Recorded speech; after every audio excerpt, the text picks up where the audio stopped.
Hello friends, कैसे हैं आप लोग। हमारे YouTube channel study with expert में आप सभी लोगों का स्वागत। फ्रेंड्स, एक बार फिर हम कुछ इम्पोर्टेंट क्वेश्चन लेकर के आए हुए हैं, उसी पे चर्चा करेंगे। आप सभी लोग बने रहिए, बहुत ही महत्वपूर्ण क्लास होने वाली है। ज़्यादा से ज़्यादा प्रैक्टिस कीजिए, रिवीजन कीजिए और जो भी आपके पास नोट्स है उसको बार बार पढ़िए। तो चलिए, टाइम को ना वेस्ट करते हुए टॉपिक पे आते हैं। पहला क्वेश्चन है, विद्यापति ने अपना कौन सा ग्रंथ मैथिली भाषा में लिखा। विद्यापति ने अपना कौन सा ग्रंथ मैथिली भाषा में लिखा। पदावली, गंगा वाक्यावली, कीर्तिलता, मणिमंजरी। तो वो है पदावली। अगला प्रश्न है, कलचुरी राजवंश की 7 नायिकाओं के नक्षिक वर्णन से संबंधित ग्रंथ उक्त व्यक्ति परगढ़ राउर वेली कुवलय माला कथा वड़ रत्नाकर। तो ये है राउर वेली वेली। अगला प्रश्न, हिंदवी शब्द का प्रथम प्रयोग किस इतिहासकार ने किया। Ramchandra Shukla, Ibn Battuta, Abu Saeed मदायूनी। तो हिंदवी शब्द का प्रथम प्रयोग अबू सईद ने किया। कह रहे निर्भय भीम व्यायोग के लेखक हैं धनपाल राजशेखर, धर्म प्रभर सूर्य, रामचंद्र सूर्य। तो हैं रामचंद्र सूर्य। निर्भय भीम व्यायोग के लेखक हैं रामचंद्र सूर्य। अगला प्रश्न, काम भाव और शरीर का सौंदर्य उनके यहाँ उत्सव रूप में है। विद्यापति के संदर्भ में यह कथन किसका है। राम स्वरूप चतुर्वेदी, डॉक्टर नगेंद्र बच्चन सिंह, रामचंद्र शुक्ल। तो ये किसका है, किसके संदर्भ में है। विद्यापति के संदर्भ में यह कथन रामचंद्र शुक्ल का है। अगला प्रश्न, अपभ्रंश में दोहा काव्य की परंपरा का आरंभ किस कवि ने किया। हेमचंद्र, जोइंदु, धनपाल, सोमनाथ। तो अपभ्रंश में दोहा काव्य की परंपरा का प्रारंभ जोइंदु ने किया। किसने, जोइंदु। अगला प्रश्न, कह रहे हैं निम्नलिखित में से कौन सा नाम सिद्ध परंपरा की योगिनी का नहीं बल्कि योगी का है। पुतलीपा, मणिभद्रपा, कनक लापा, लक्ष्मी करा। तो पुतलीपा है। पुतलीपा जो है वो सिद्ध परंपरा की योगिनी का नहीं बल्कि योगी का है।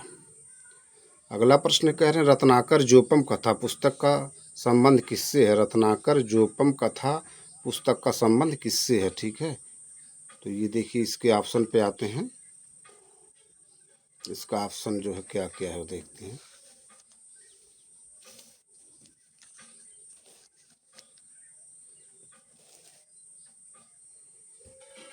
इसका ऑप्शन है महायानी सिद्ध, वज्रयानी सिद्ध, नाथ जयंतो वज्रयानी सिद्ध से है इसका संबंध।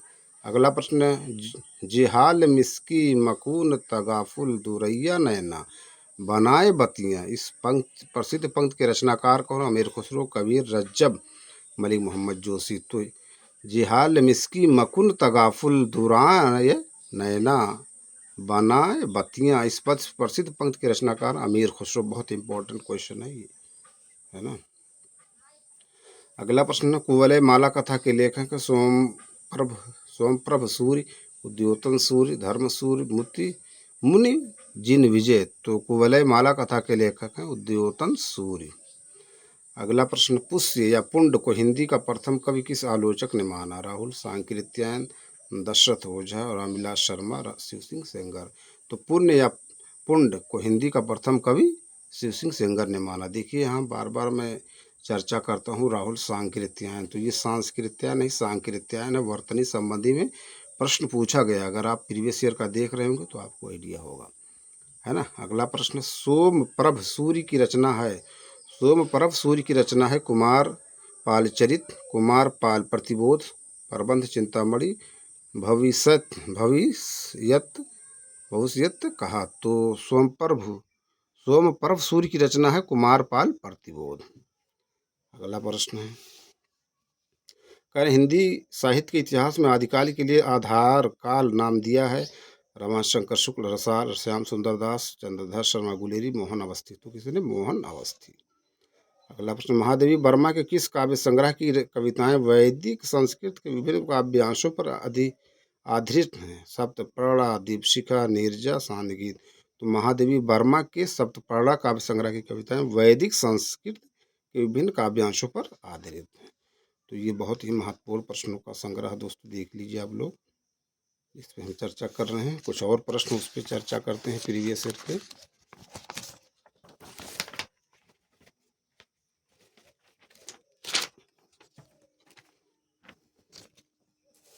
अगला प्रश्न है, देखिए, कह रहे हैं अलवार है ना, अलवार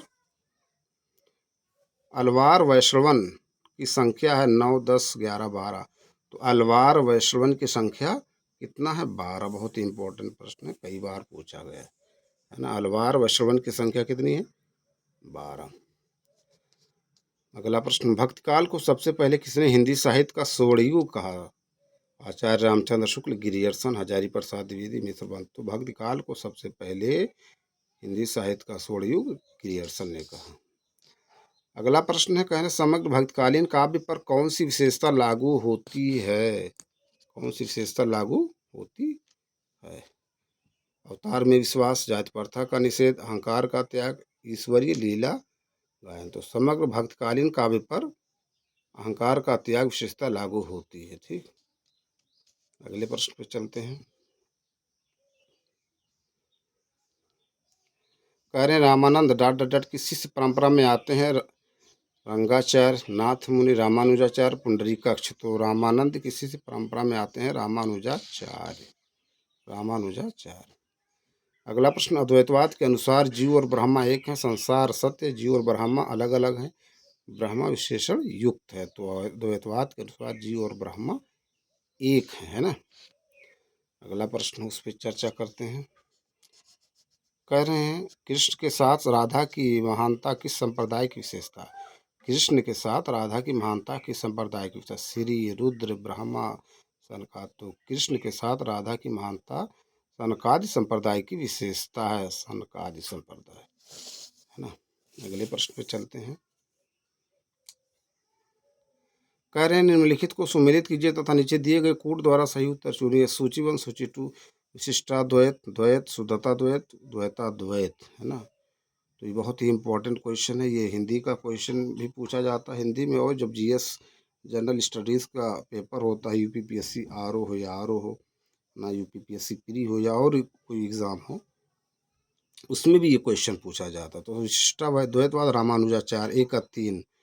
तो 1 का 3 जो है ये डी ऑप्शन में है ना। द्वैत जो हो जाएगा आपका, द्वैत हो जाएगा माधवाचार्य से, और शुद्धता द्वैत हो जाएगा आपका विष्णु स्वामी से, द्वैताद्वैत व निम्बार्काचार्य से है ना।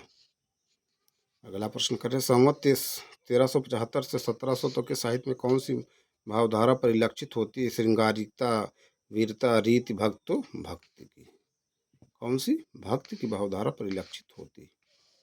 अगला प्रश्न, धर्मदास किसके शिष्य थे? तुलसीदास, कबीर, गुरु नानक देव, सूरदास। तो धर्मदास वो कबीरदास के शिष्य थे। किसके? कबीरदास।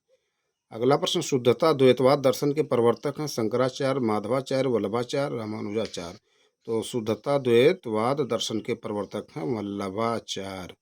कौन? वल्लभाचार्य। देख लीजिए, सब बहुत ही महत्वपूर्ण प्रश्न है, प्रीवियस के बार बार पूछे जाते हैं। और कुछ क्वेश्चन उस पर चर्चा करते हैं।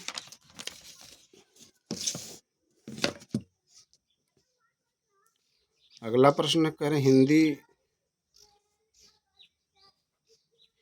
हिंदी की भक्ति काल बाहरी आक्रमण की प्रतिक्रिया है, यह कथन निम्नलिखित में से किस विद्वान का है? गिरियर्सन, हजारी प्रसाद द्विवेदी, रामचंद्र शुक्ल, उपरोक्त में से कोई नहीं। तो हिंदी का भक्ति काल बाहरी आक्रमण की प्रतिक्रिया, यह कथन रामचंद्र शुक्ल का। अगला प्रश्न, रामानुज के श्री संप्रदाय में किसकी उपासना होती है? शंकर, ब्रह्मा, विष्णु, लक्ष्मी। किसकी उपासना होती है? विष्णु की है ना। अगला प्रश्न कहना, द्वैतवाद किस आचार्य द्वारा प्रवर्तित संप्रदाय है? निम्बार्काचार्य, विश्वस्वामी, रामानुजाचार्य, माधवाचार्य। तो ये माधवाचार्य। द्वैतवाद जो है वो माधवाचार्य द्वारा प्रवर्तित संप्रदाय। अगला प्रश्न करें, श्री वल्लभाचार्य ने जिस कृष्ण भक्ति को प्रतिष्ठित किया उसका दार्शनिक आधार है? अद्वैत दर्शन, द्वैत दर्शन, शुद्धता द्वैत दर्शन, द्वैताद्वैत दर्शन। तो श्री वल्लभाचार्य ने जिस कृष्ण भक्त को प्रतिष्ठित किया उसका दार्शनिक आधार है शुद्धता द्वैत दर्शन है ना। अगला प्रश्न है, कह रहे गंग कवि का जन्म स्थान आगरा, प्रयाग, इटावा, गंगापुरा नगर। तो गंग कवि का जन्म स्थान है इटावा। अगला प्रश्न है, भ्रमर गुफा के लिए दूसरा उपयुक्त नाम है ब्रह्मरंध्र, हृदय, नाभि चक्र, मूलाधार। तो भ्रमर गुफा के लिए दूसरा उपयुक्त नाम है ब्रह्मरंध्र। अगला प्रश्न निम्नलिखित में से कौन कृष्ण भक्ति का संप्रदाय नहीं है? श्री वल्लभ संप्रदाय, हरिदासी संप्रदाय, तत्सुखी संप्रदाय, गौड़ी संप्रदाय। तो कृष्ण भक्त का संप्रदाय नहीं है तत्सुखी संप्रदाय। अगला प्रश्न देखते हैं। कह रहे हैं सूची 1 का मिलान सूची 2 से कीजिए और दिए गए कूट से सही उत्तर का चयन कीजिए। सूची 1 सूची 2। देखिए, शुद्धता द्वैतवाद, अद्वैतवाद, विशिष्टाद्वैतवाद, द्वैतवाद।